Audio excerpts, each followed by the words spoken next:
I love that you're just downplaying that whole thing. It's just an audition, Just but an audition. it's for the We'll O.J. Simpson miniseries. Yeah, for the miniseries. Now, It's a 10-part okay, so line, how many everything. times have you auditioned now?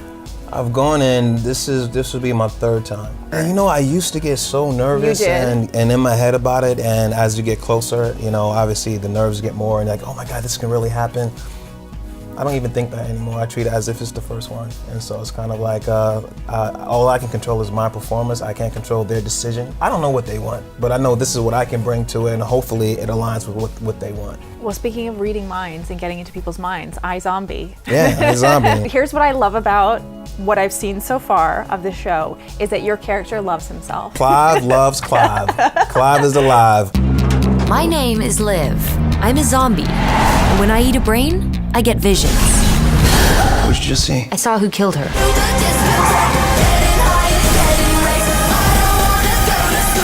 Seriously, how did you solve crime before me? iZombie was the first CW show I've ever auditioned for. Really? I've never ever gone in for the CW. I remember talking to my agent at the beginning of the year. I was like, how come I never gone out for any CW show? Do I And- not? You're like, are you Yeah. a CW face? I Well, mean, I don't. Well, I play rugged characters. You know, I play a lot of Yeah. and a lot of rugged, crazy dudes. So I never had a. This is the most cleaned up I've been on television. I believe. yeah. Did some shaving. Did some shaving because because when I got to LA, I'm like, there was so many like pretty faces and all this clean shaven. I said, you know what? I'm not gonna cut my hair. I'm gonna let it all grow out grizzly, and I'm just gonna go against the grain. And it worked out for me. So CW, they was like, well, you're gonna have to shave. It was fun to do. It was fun to Yeah. kind of play dress up and clean up Yeah. and everything, and have a haircut on camera and things like that. So I enjoyed it. I should point out your style today. I mean, these shoes, and they're right here. Like, Oh yeah, I had to I'm take a these little out bit for a jealous. test. Yeah, that's when I have a Vice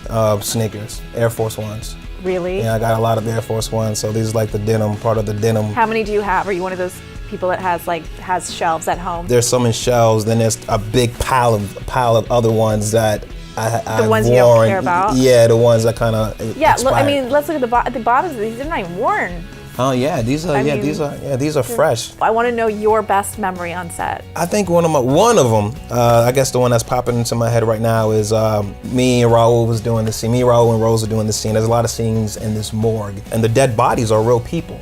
And so they have like this guy has like this swollen tongue. I guess he died of like anaphylactic shock. So his tongue is literally hanging out of his mouth. It's fake. We're doing the scene or whatever like that. Raul's talking with this pen, and Raul keeps dropping this pen on this dude's tongue. This guy can't move. So I think in one take I decided to just, if you drop it again, we're gonna just incorporate it into the scene. We're just gonna use it. It was so funny. It kept happening over and over again. I think And was he Raul and I, jumping? we could not look at each other for like 2 episodes without laughing. Well, since there's brain eating on, what's the grossest thing you've ever eaten? I think a grasshopper. When I was a kid, my lips was the same size they were when I was 10 years old. All right, so people used to call me bubble lips, you know, and then I used to always like have my mouth open, my bottom lip used to hang, and then everybody was like, yo, dude, you gotta close your mouth. So then one day, this kid found a grasshopper, and he threw the grasshopper, and it landed right on my tongue. And I'm sitting there with this dead grasshopper on my tongue. I'm like, and I'm freaking out, and everybody's running away from me, you know, like, you know, and it's just everyone's going berserk, and then I'm crying. I'm a kid, so I was crying and everything like that. I cried, tears coming down my eye with this, and I bit it, you know, and then I almost passed out. And then my neighbor came and took the grasshopper off and gave me a tube of toothpaste and everything like that. And I'm like, I like chugged You like, chugged the literally toothpaste? chewing toothpaste. You got a lot going on, and you're a producer and you're a director.